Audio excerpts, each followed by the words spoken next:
Hi, in this tutorial we're going to be covering clip loading, the layer manager, time warp curves, and transform gizmos.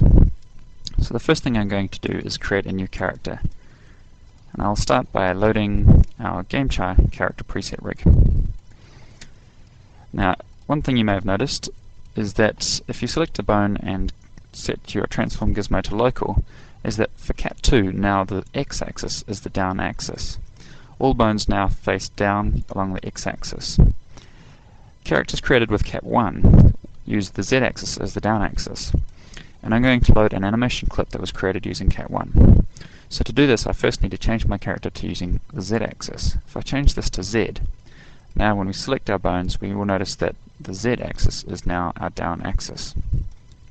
If I reselect the cat parent and come to the motion panel, come down to our clips manager, and load our backflip clip by double-clicking on it. Here is our load clip options dialog box, and I'll leave them to the defaults. Press load.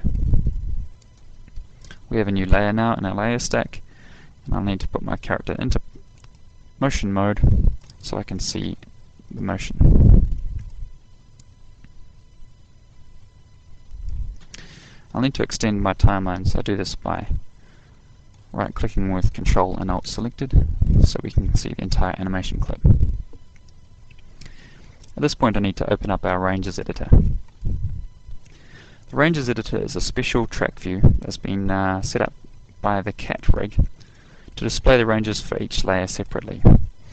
So with this system we can see only one range right now because there's only one layer on this character, but if we had multiple ranges, each one would come up as a separate track. And this range bar we can see here is the range of the entire character.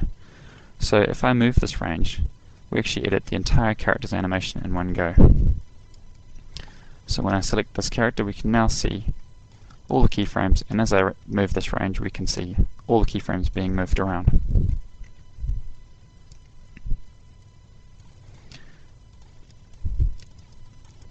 This special track view shows up a few things, and one of them is some more properties for each layer. The properties we can see here is the weights, global weights track, the time warp track, and the transform gizmo. So if I select any part of this character and come to the motion panel, we have this button called Display the Transform Gizmo. If I press on this, we get a transform gizmo created below the character, and this allows us to move this animation around.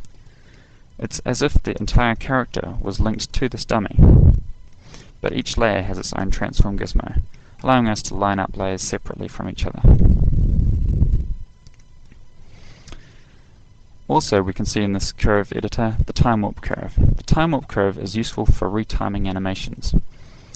So if I go to Mode, Curve Editor, we can see we have a straight line graph here, and this graph represents the playback of our animation. Currently it's straight, which means that our animation playback is normal. If I place a keyframe on this curve at any point, I can slow down time for a period by simply flattening off this curve. Now if we play back, we can see there's a pausing or a slowdown in the animation in the middle where I've placed these keyframes.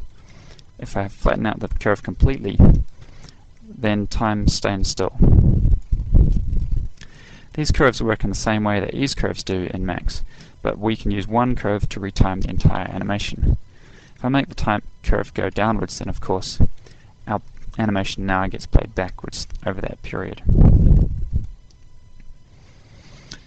We default the time warp curve to using a linear float controller so that our curve defaults to being straight. But it's easy enough to assign any controller you like.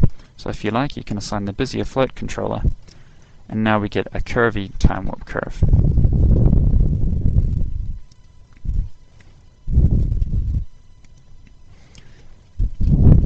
I'm going to put this back to playing time as it's at its normal rate.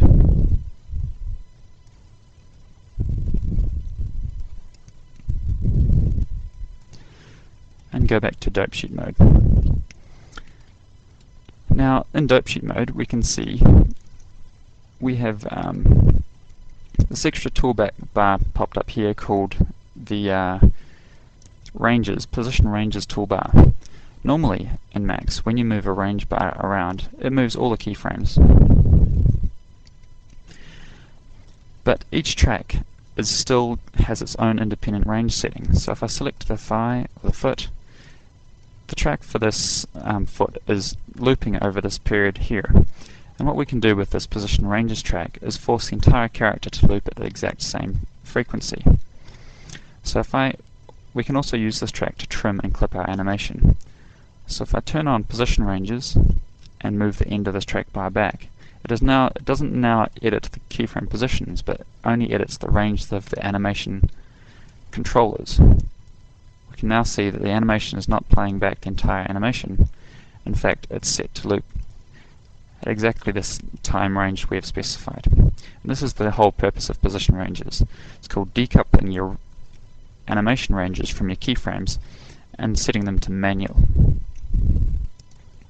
If you want to get your animation back to its default settings, you press recouple ranges, and now our character goes back to playing the entire animation range. However, what we can also do is set the entire character to loop at a very specific frequency. And now every single animation track on this character is going to loop at exactly the same rate. And to illustrate this, I need to open up one of the tracks in Track View. Show selected objects only to try and restrict our view. And if we open up the head and look at its animation track for this layer, we can see that although it has keyframes, its range is set to loop at exactly the frequency we specified in our ranges editor. So even though the last keyframe is maybe on frame 65, it'll still loop at frame 95. Now the other functionality we can do with this ranges editor is set an entire layer to loop at using specific looping options. So if I go back to the curve editor mode and select this backflip track, we have the layer out of range looping options. So if I select this, we can select this whole layer to cycle. Now this whole character will cycle, and each track on the whole character will cycle at exactly the same range, time range as we specified.